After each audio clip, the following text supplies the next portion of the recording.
Hello everyone. Today we are going to continue chapter number 5, Democratic Resurgence. In the previous part we have discussed the consequences of emergency, and in today's lecture we are going to discuss controversies regarding emergency. So what do you mean by controversy?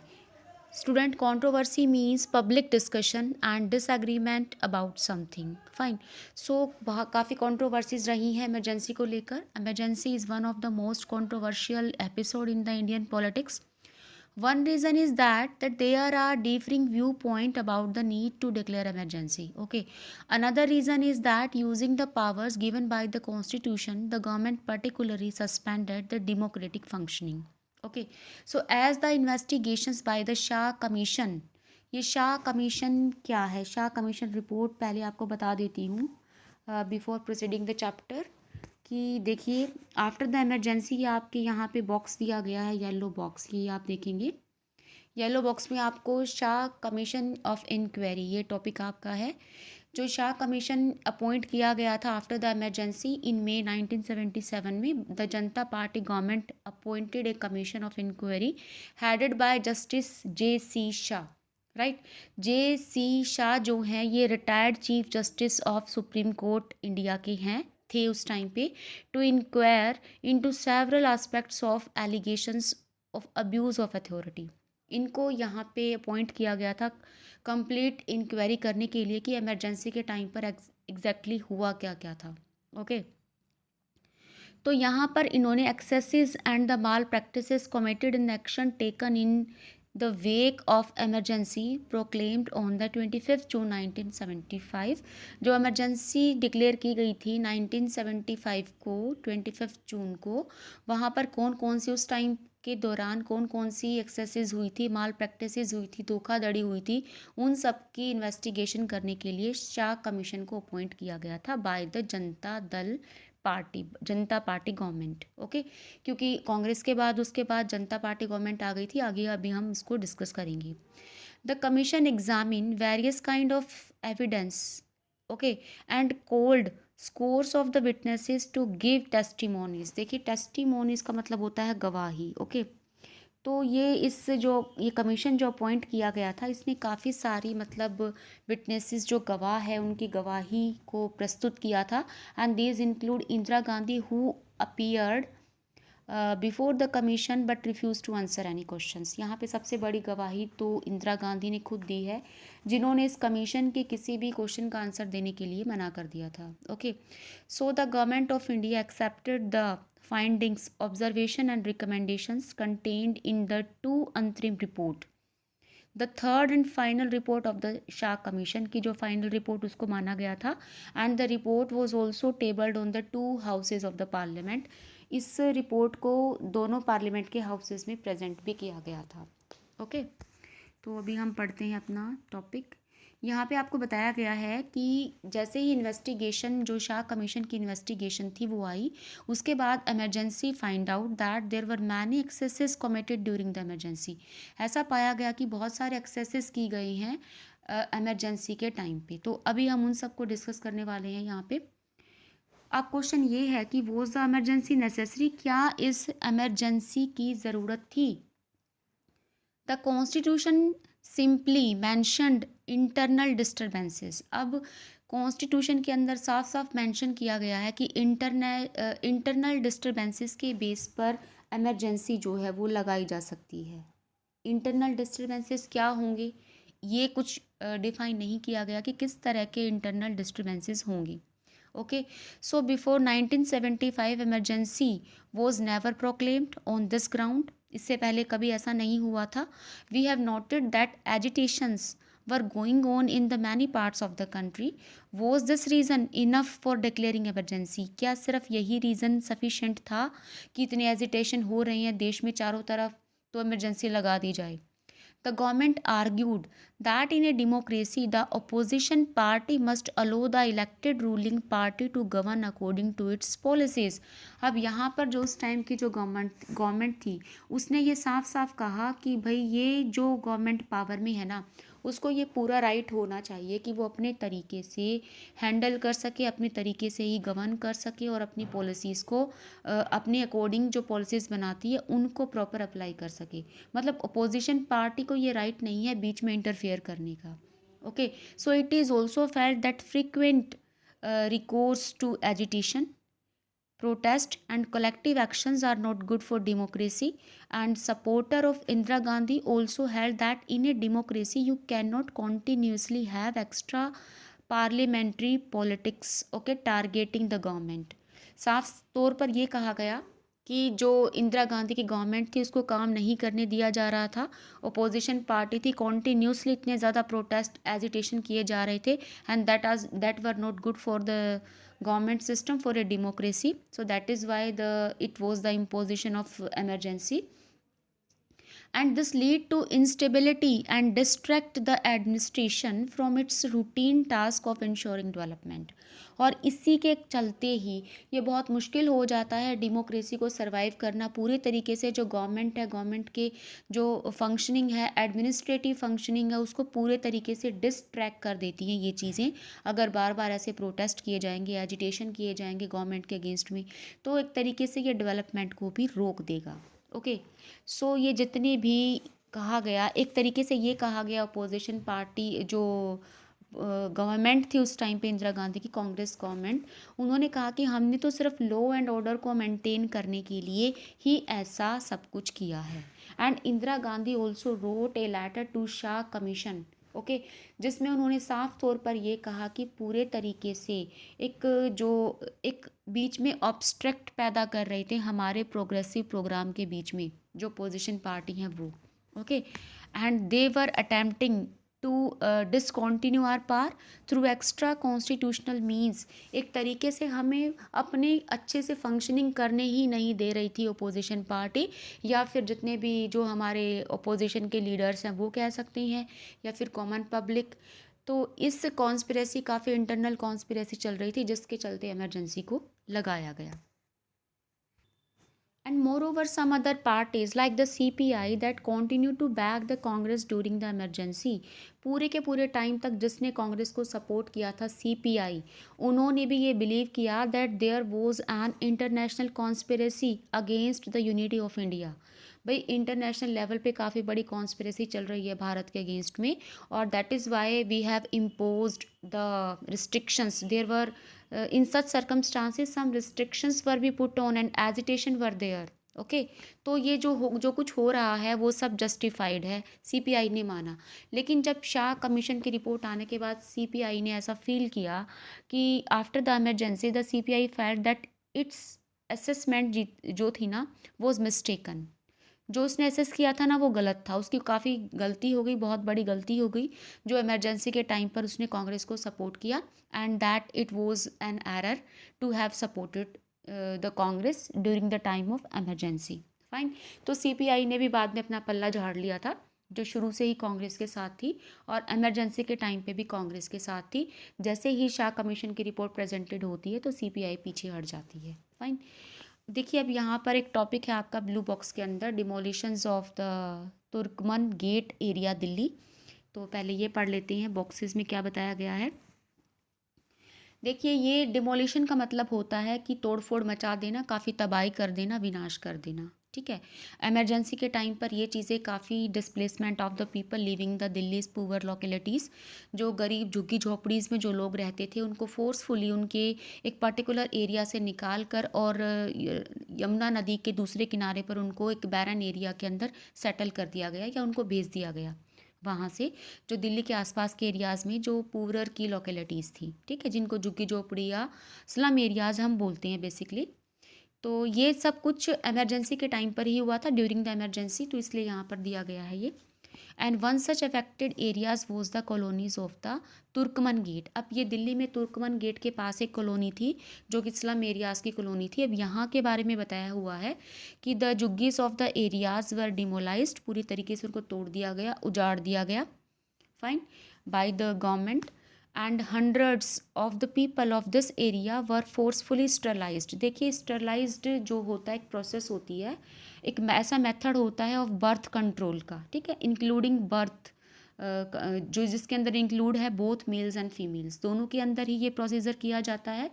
इसके बाद in future में they are not able to give a birth a baby, ठीक है, child को जन्म नहीं दे सकते आफ्टर द स्टरलाइजेशन। तो hundreds of people of this area were forcefully sterilized किए गए, क्योंकि उस टाइम पर जो पॉपुलेशन कंट्रोल प्लानिंग चल रही थी that was introduced by the Congress government, the Indira Gandhi government, ठीक है। तो यहाँ पे जो एक्टिव रोल प्ले किया था वो संजय गांधी ने किया था, जो कि इंदिरा गांधी के यंगर सन थे। और उस टाइम पे सबसे बड़ी बात है कि that the person did not hold any official position, ना तो वो कहीं के एमएलएस थे ना कहीं के एमपी थे संजय गांधी। उसके बाद भी he had played a very active role in the Indian political, okay. जितने भी बड़े बड़े कैबिनेट के ऑफिसर्स थे उनको रिपोर्ट देते थे एक तरीके से आके, तो गवर्नमेंट के हर फंक्शन के अंदर पार्टिसिपेट कर रहे थे। वो क्यों कर रहे थे? जब उन्होंने कोई भी पॉलिटिकल पोजीशन हेल्ड नहीं कर रखी थी। तो यहाँ पर जो डिमोलिशंस हुआ था, स्टरलाइजेशन हुआ था इन स्लम एरियाज़ के अंदर पर्टिकुलरली, तो उसमें संजय गांधी ने काफ़ी एक्टिव रोल प्ले किया था, ठीक है। तो यहाँ पे फोर्सफुली लोगों को स्टरलाइज्ड किया गया, and many people escape sterilization simply because they were able to motivate other people to get themselves sterilized and were rewarded by the grant of title of piece of land। अब देखिए government, कुछ ऐसे लोग थे, कुछ ऐसे चालाक लोग थे जो इससे बड़ी आसानी से बच गए थे स्टरलाइजेशन से, क्योंकि वो दूसरे लोगों को मोटिवेट कर रहे थे स्टरलाइजेशन के लिए, ओके। तो एक तरीके से अथॉरिटी की नज़रों में वो ये दिखा रहे थे कि देखो हम कितने सारे लोगों को हमने प्रेजेंट किया है स्टरलाइजेशन के लिए, और जिससे गवर्नमेंट उनको रिवार्ड भी देती थी, ठीक है, एक पीस ऑफ लैंड उनको दे दिया जाता था। तो इस तरीके से वो बड़ी आसानी से बच जाते थे और दूसरों को इसका शिकार बना देते थे इस एक्शन का, जो the action victims of the government sponsored action, and some people manage to victimize other in their desire to legally secure a piece of land, okay, which could safeguard them from arbitrary displacement। arbitrary का मतलब होता है कि जो अपना मनमाना policies programmes बनाना, अनुचित ढंग से कोई भी काम करना। ये नीचे जो इसका सोर्स दिया गया है ना, जो ये रिपोर्ट प्रेजेंट की गई है, ये एक सोर्स है by the Shah commission, okay. Shah commission of inquiry जो अंतरिम रिपोर्ट प्रेजेंट की गई थी उसकी कटिंग है ये। उसके अंदर ये सब चीज़ें मेंशन है कि जिनके एविडेंसेस मिले थे, जिनके प्रूफ मिले थे, जो प्रूफ हो चुकी चीज़ें, वो शाह कमीशन की रिपोर्ट के अंदर मेंशन हुई थी। फाइन। तो ये आपको बॉक्स की चीज़ें क्योंकि आपको करनी है अच्छे से, इसलिए मैंने आपको ये कराया है, तो आप इसको भी अच्छे से पढ़ेंगे कि उस टाइम पर during the time of emergency कितना ज़्यादा डिमोलिशंस हुआ था, स्टरलाइजेशन हुआ था, and that was done by the Sanjay Gandhi, okay. On the other hand, the critic of the emergency argued that ever since the freedom movement, Indian politics, okay, Indian politics has had a history of popular struggle। तो ये आप किस base पे, काफ़ी सारे critic ने ये argue किया कि किस बेस पे आप ये कह रहे हो कि इतने ज़्यादा एजिटेशन थे, पॉपुलर स्ट्रगल थे, क्योंकि भारत की अगर हिस्ट्री को उठा के देखो, even the time of the eight the time of the Britishers also there were many freedom movement, okay. तब से ही ये इतनी ज़्यादा इंडियन पॉलिटिक्स में इतने एजिटेशन और पॉपुलर स्ट्रगल्स चलते आ रहे हैं। JP and with many other opposition leader felt that in a democracy people had the right to publicly, okay, protest against the government. ये तो हमारे कॉन्स्टिट्यूशन ने हमें ये राइट दिया है कि हम गवर्नमेंट की रॉन्ग पॉलिसीज़ को पब्लिकली प्रोटेस्ट कर सके। तो ये तो आप कोई एक्सक्यूज़ दे ही नहीं सकते कि इस बेसिस पे आपने इमरजेंसी लगा दी। And the Bihar and the Gujarat agitations were mostly peaceful and non violent. और ये भी साफ़ हो गया पूरे तरीके से जब इन्वेस्टिगेशन की गई कि कोई वायलेंस हुआ ही नहीं था, कोई हिंसा हुई ही नहीं थी। बिहार के अंदर जो एजिटेशन चल रहा था, गुजरात के अंदर जो एजिटेशन चल रहा था, that was very much peaceful. तो आप कैसे कह सकते हो कि कोई भी इंटरनल डिस्टर्बेंसेस थी जबकि कोई वायलेंस हुआ ही नहीं था। Those who were arrested were never tried to any anti national activity. वो लीडर जिनको आपने अरेस्ट करके प्रिवेंटिव डिटेंशन के बेसिस पर जिनको पकड़ लिया था, उन्होंने तो कोई भी, उनके अगेंस्ट में तो कोई ऐसा केस रजिस्टर्ड ही नहीं था कि उन्होंने कोई एंटी नेशनलिस्ट एक्टिविटी कभी की हो, ओके। और होम मिनिस्ट्री ने भी ये माना, the home ministry which is entrusted with the responsibility of monitoring the internal situation in the country, उन्होंने भी ये माना कि सम एजिटेशंस हैड ओवरस्टैप्ड देयर लिमिट, अगर कोई भी ऐसा एजिटेशंस जो उनके काबू के बाहर है, अपनी लिमिट से बाहर जा रहा है, तो गवर्नमेंट के पास काफ़ी सारी रूटीनली पावर है सेंट्रल गवर्नमेंट के पास टू डील विद इट। तो उन्होंने अपनी उन पावर्स को यूज़ क्यों नहीं किया? इसमें इमरजेंसी लगाने वाली कौन सी चीज़ थी? So there was no need to suspend democratic functioning, fine, and in this way the emergency and to impose the emergency for that, and the threat was not to the, finally ये चीज़ सामने आई, शाह कमीशन की report ने ये चीज़ बताई कि जो थ्रेट थी ना, that was not to the unity and the integrity of the country. जो बाहर की कोई प्रूफ ही नहीं मिला, उन्होंने कहा था कि भाई एक्सटर्नल जो हैं ऐसे सर्कमस्टांसिस हो गई हैं कि इंटरनेशनल कॉन्स्पिरेसी रची जा रही है against the unity of India, तो उसका तो कोई प्रूफ मिला ही नहीं। ओके, सो फाइनली ये प्रूफ हुआ कि जो थ्रेट है ना, that was to the unity and the not to the integrity and the unity of the country, but to the ruling party and to the prime minister herself. जो भी threat मिली है ना, वो prime minister को मिली है, क्योंकि Allahabad high court ने उनके इलेक्शन को इनवैलिड कर दिया था, ठीक है, सस्पेंड कर दिया था। तो जो थ्रेट थी ना, वो कांग्रेस पार्टी की सरकार को थी, वो इंदिरा गांधी को थी, वो प्राइम मिनिस्टर को थी। वो कोई कंट्री की इंटरनल जो उसकी यूनिटी है, इंटीग्रिटी है, उसको कोई थ्रेट नहीं थी। तो उसके बेसिस पर जो प्राइम मिनिस्टर है, उसने अपने डर की वजह से इमरजेंसी को इम्पोज किया है। The critics says that the Indira Gandhi misused a constitutional provision meant for saving the country to save her personal power, और इस तरीके से कॉन्स्टिट्यूशन की पावर का मिसयूज़ करके उन्होंने अपनी पर्सनल पावर को रिस्टोर किया है, ठीक है, by the imposing emergency, fine. तो लास्ट में जो शाह कमीशन की रिपोर्ट निकल के आई, उसका यही कंक्लूज़न निकल के आया कि जो एमरजेंसी लगाई गई उसको नहीं लगाया जाना चाहिए था। हालांकि इसके दोनों तरीके के व्यूज़ हमने पढ़े हैं, जो एमरजेंसी के फेवर में जो पीपल थे। अभी आगे हम और पढ़ेंगे कि एमरजेंसी के टाइम पर हुआ क्या क्या था, व्हाट हैपन ड्यूरिंग एमरजेंसी। इसमें भी आपको डिटेल में पता चल जाएगा कि क्या गलत था और क्या ठीक था, फाइन। सो यहाँ पे बताया गया है व्हाट हैपन ड्यूरिंग इमरजेंसी के बीच में क्या हुआ। Did the government misuse its emergency power, क्या इमरजेंसी के टाइम पे गवर्नमेंट ने अपनी पावर को मिसयूज़ किया था। Were there excesses and abuse of the authority, क्या अथॉरिटी के बहुत ज़्यादा एक्सेसेस किया था अथॉरिटी ने किसी भी काम को लेकर। And the government said it that it wanted to use the emergency to bring law and order, जबकि गवर्नमेंट ने साफ तौर पर ये प्रूव कर दिया है, ये कह दिया है कि बिल्कुल उसने जो इमरजेंसी लगाई है वो एक लॉ एंड ऑर्डर को मेंटेन करने के लिए लगाई है, राइट। गवर्नमेंट ने कहा कि उसने तो पूरे तरीके से इम्प्लीमेंटेशन किया है प्रो पुअर प्रोग्राम्स का, प्रो पुअर वेलफेयर प्रोग्राम को इम्प्लीमेंट किया है। And for this purpose the Indira Gandhi government announced a 20 point programme, ठीक है। ये इम्पोर्टेंट है यहाँ पे कि कौन से 20 पिन पॉइंट्स उसने डिक्लेयर किए थे, इंदिरा गांधी ने डिक्लेरेशन की थी during the time of emergency. उन्होंने कहा था कि भाई एमरजेंसी जैसे 18th मंथ तक एमरजेंसी रही थी, कि 18 महीने तक ऐसा नहीं है कि कोई वेलफेयर प्रोग्राम्स होंगे ही नहीं। एमरजेंसी लगाने का सीधा सीधा मकसद हमारा यही था कि गवर्नमेंट को पूरी तरीके से फंक्शनिंग होने ही नहीं दी जा रही थी, गवर्नमेंट के काम ही नहीं करने देते थे गवर्नमेंट को अपोजिशन पार्टी। लेकिन अब इस टाइम ऑफ द इमरजेंसी हम खाली नहीं बैठेंगे और हम बहुत ज़्यादा काम करके दिखाएंगे, ओके। तो इस टाइम पर डिक्लेरेशन की थी, अनाउंसमेंट करी थी 20 पिन पॉइंट प्रोग्राम्स की, जिसके अंदर शामिल थे इन प्रोग्राम्स के अंदर कि लैंड रिफॉर्म्स किए जाएंगे, लैंड रीडिस्ट्रीब्यूशन सिस्टम किया जाएगा, राइट टू प्रॉपर्टी को हटा दिया जाएगा, okay, and review of agricultural wages को इम्प्रूव किया जाएगा, ठीक है। प्रॉपर बहुत सारी मतलब एम्प्लॉयमेंट अपॉर्चुनिटीज़ ओरिजिनेट की जाएंगी, एक तरीके से पुअर के लिए वर्क किया जाएगा। And eradication of the bonded labour, जो बंधवा मजदूर काम करते थे उनके लिए काम किया जाएगा, उसको बॉन्डेड लेबर को जड़ से ख़त्म कर दिया जाएगा। और इस तरीके से बहुत ज़्यादा जो थी एम्प्लॉयमेंट अपॉर्चुनिटीज़ जो है निकल के सामने आएगी। तो गवर्नमेंट ने ये सब चीज़ें अनाउंस करी थी अपने इन 20 पिन पॉइंट प्रोग्राम्स के अंदर, जिसके अंदर after the declaration of the emergency the urban middle class were generally happy, ठीक है।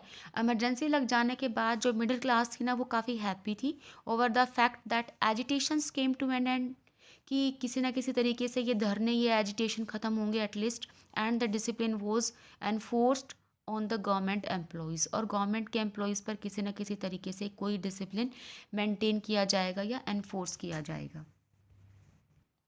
And the poor and the rural people also expected effective implementations of the welfare programs. काफ़ी उम्मीद थी गरीब लोगों को, क्योंकि जितने भी प्रोग्राम्स, एक तरीके से सोशलिज्म, इन्होंने कहा था ना हम लेफ्ट विंग बन गए हैं और सोशलिज्म की आइडियोलॉजी हम अडॉप्ट करेंगे 14 नेशनल बैंक्स का जब नेशनलाइजेशन किया था. ओके, तो यहाँ पे कहा गया था, गरीबों को ये आस थी, उम्मीद थी कि शायद उनकी गरीबी दूर हो जाए. कोई बात नहीं, इमरजेंसी है तो कम से कम गवर्नमेंट काम तो कर रही है, तो ऐसी उम्मीद थी. लेकिन धीरे धीरे अब उनकी जितनी भी उम्मीदें थी उनके ऊपर पूरे तरीके से खरी नहीं उतरी सरकार, और जितने भी मतलब प्रोग्राम्स को आइडेंटिफाई किया गया था उनमें से बहुत कम अचीव किया गया. जितना दिखाया गया था, जितना शो ऑफ किया गया था, उतना ज़्यादा अचीव नहीं हुआ था. एंड और उसके बाद ये कार्टून है, कार्टून को मैं आपको बाद में समझाऊंगी कि क्या क्या इसके अंदर डिस्क्राइब किया गया है. आगे आपको बताया गया है, critic of emergency point out that the most of these promises by the government remained unfulfilled. 18 महीने की इमरजेंसी के टाइम पर शुरुआत के कुछ महीने में ही काम हुआ, और जितने ज़्यादा गवर्नमेंट ने इतने वेलफेयर प्रोग्राम्स जो अनाउंस किए थे उनमें से अधिकतर रिमेन्ड फुलफिल्ड रहे, पूरे तरीके से वो पूरे नहीं हो पाए. Fine. So they question the use of preventive detention on such a large scale. और ये कहा गया क्रिटिक ने कि जो प्रिवेंटिव डिटेंशन थी वो इतने लार्ज स्केल पर करी गई ना, that we have noted that many prominent political leaders were arrested, जिसमें 676 अपोजिशन लीडर को अरेस्ट कर लिया गया था. देखिए कोई छोटा नंबर नहीं है ये जो आपका दिया गया है, 676 जो लीडर जिनको अरेस्ट किया गया था. इसके साथ साथ nearly 1,11,000 people were arrested under the preventive detention laws. ये जो लॉज है प्रिवेंटिव डिटेंशन का, इसके अंडर में ये आपको डाटा लर्न करना है. 1,11,000 पीपल, ये भी कोई छोटी संख्या नहीं है, ठीक है.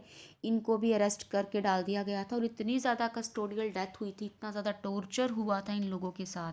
Okay, severe restrictions were put on the press के ऊपर भी, क्योंकि उनके ऊपर सेंसरशिप लगा दी गई थी. सेंसरशिप के दौरान काफ़ी ज़्यादा स्ट्रिक्ट एक्शन लिए गए थे. काफ़ी सारे जो हमारे पत्रकार थे, पब्लिशर थे, उनको अरेस्ट कर लिया गया था. ओके, तो इस तरीके के काम हुए थे. And the Shah commission report mention करती है that the general manager of Delhi power supply, जो दिल्ली पावर सप्लाई कॉरपोरेशन के जनरल मैनेजर थे, उनको फ़ोन आता है, वर्बल कॉल आती है. किसकी कॉल आती है? दिल्ली के लेफ्टिनेंट गवर्नर के ऑफिस से आती है. जो लेफ्टिनेंट गवर्नर थे उस टाइम पे दिल्ली में, उनके ऑफिस से उनको कॉल आती है कि आप इलेक्ट्रिसिटी कट कर दीजिए, ठीक है, प्रेस की.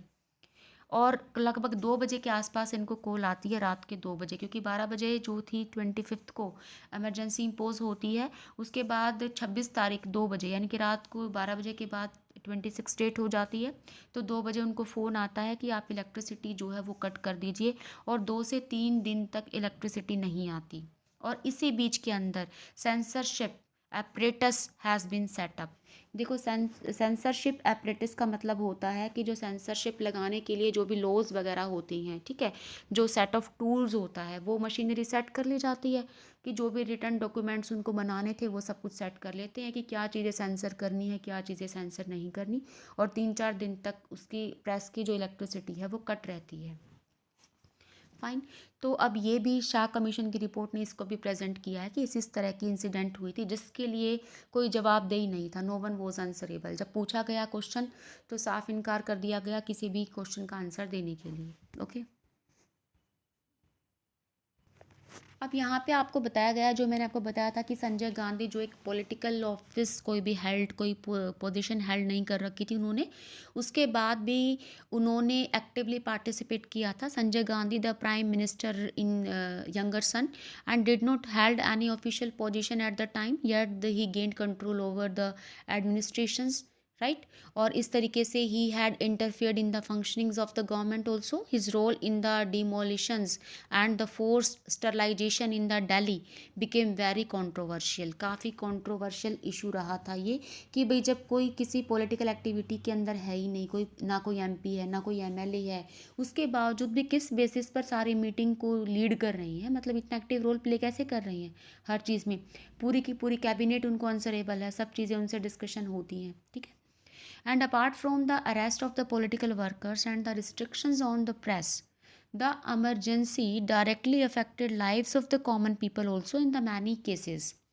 अब जैसे आपके यहाँ पे एक केस दिया गया है राजन का, ऊपर आप पढ़ेंगे कस्टोडियल डेथ ऑफ राजन, कि किस तरह से एक स्टूडेंट की कस्टोडियल डेथ हुई थी, किस तरह से उनको उठा लिया गया था, और उसके मतलब हैबिस कॉर्पस भी नहीं डाल सकते थे क्योंकि वो रिट ख़त्म कर दी गई थी उस टाइम पे। तो इमरजेंसी जब ख़त्म हो जाती है तो पेटिशन फाइल होती है, तब इस केस की इन्वेस्टिगेशन होती है, और पाया जाता है कि इतना ज़्यादा पुलिस ने इनको टॉर्चर किया था, और पुलिस के टॉर्चर की वजह से सिर्फ एक प्रिवेंटिव डिटेंशन के बेसिस पर इनको उठा लिया गया था, और कस्टोडियल डेथ इनकी हो गई थी बुरी, बहुत बुरे तरीके से, अनलॉफुल पुलिस कस्टडी। फाइन। तो ये चीज़ें इसमें दिखाती हैं, आप इसको रीड कर लेंगे प्रॉपरली। तो फाइनली यहाँ पे यही बताया गया है कि इतना ज़्यादा torture and the custodial death हुई थी उस टाइम पर, occur during the emergency, arbitrary actions हुए थे poor people and also took place, ठीक है, ये सब चीज़ें हुई थी। Over enthusiasm about population control led to cases of compulsory sterilization कर दिया गया था उनका, and these instances show that happen what the normal democratic process is suspended. और इन सब चीज़ों को देखकर यही लग रहा था कि भाई डेमोक्रेसी का तो कोई यहाँ पे तुकी नहीं है, पूरे तरीके से सारे ह्यूमन राइट्स छीन लिए गए थे, कि भाई नहीं कह सकते कि ये मतलब इतने बद से बदतर हालात हो गए थे कि कहीं भी डेमोक्रेसी जो है वो रिस्टोर कर रही है यहाँ पे इन दैट सिचुएशन। फाइन। तो अब क्या लेसन मिलता है हमें इमरजेंसी से, क्या समझ में आता है इमरजेंसी लगने के बाद, जब इमरजेंसी लग गई थी तो हमने क्या सीखा इमरजेंसी से। ओके। तो देखिए इमरजेंसी जो है वो लेके आती है both the weaknesses and the strength of the India's democracy.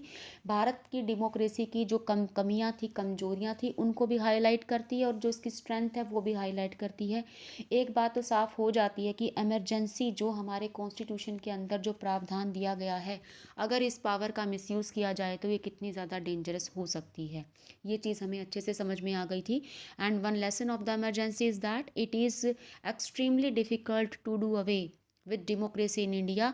और एक चीज़ हमें साफ साफ समझ में आ चुकी थी कि हम डेमोक्रेसी से दूर नहीं रह सकते अब, बिल्कुल भी, ये हमारे लिए काफ़ी डिफ़िकल्ट हो जाएगा अगर डेमोक्रेसी हमसे छीन ली जाएगी तो। राइट।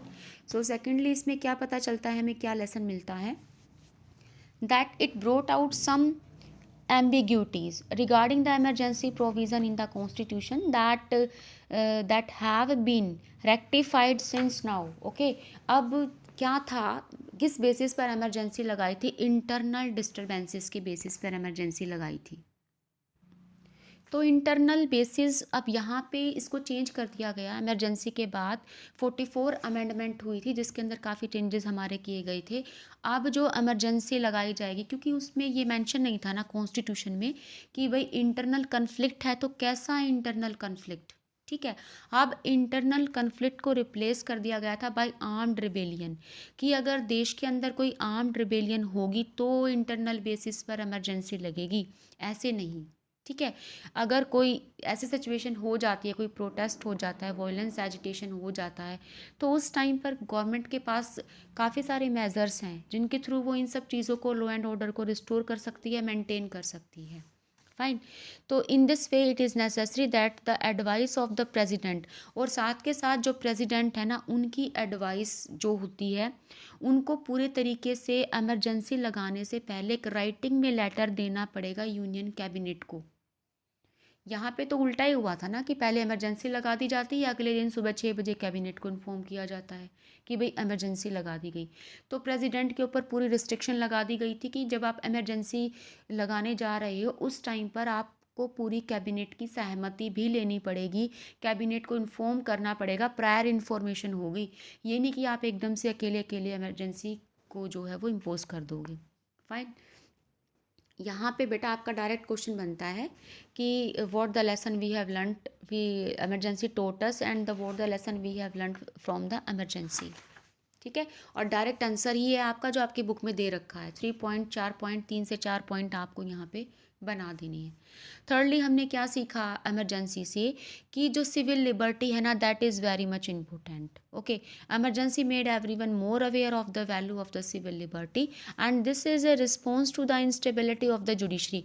हमने देखा कि जो जुडिशरी ने कितना मतलब उनकी जो रिस्पॉन्स था काफ़ी इंस्टेबल था to protect civil liberties effectively during the emergency के टाइम पे हमने देखा था कि किस तरह की से जुडिशरी ने अपने दरवाजे बंद कर दिए थे। सुप्रीम कोर्ट ने भी ये कह दिया था कि भाई कोई रिट भी इशू नहीं हो सकती है क्योंकि इमरजेंसी लग चुकी है। ओके, तो अब यहाँ पे सिविल लिबर्टी को यानी कि राइट टू लाइफ जो आर्टिकल 21 के अंडर में आता है उसको रिस्टोर किया गया। ये कहा गया कि इमरजेंसी के टाइम पे राइट टू लाइफ को नहीं ख़त्म किया जाएगा। ठीक है, मतलब एक तरीके से अगर आपके साथ कोई ऐसा मिसबिहेव हो रहा है, राइट टू लाइफ तो एक ऐसी चीज़ है मतलब जिसको बिल्कुल भी नहीं ख़त्म किया जा सकता। ये एक सिविल लिबर्टी है और अगर इसी को ख़त्म कर दिया तो मतलब कैसे सरवाइव करेंगे ह्यूमन बीइंग। तो कोर्ट ये सब जजमेंट नहीं दे सकता जो जुडिशरी ने जजमेंट दी थी। And after that many civil liberties organisations came up after this experience. और इस एक्सपीरियंस के बाद बहुत सारे ऑर्गेनाइजेशन हुई, एक्टिव हुई, उन्होंने सिविल लिबर्टी को प्रमोट किया। ठीक है, काफ़ी एनजीओज भी आए। तो ये सब चीज़ें हमने सीखी थी इमरजेंसी से, the lesson that we have learned from emergency. Fine, so that's all about today's lecture. In the next part we will discuss the rest part of this chapter. So thank you, have a nice day.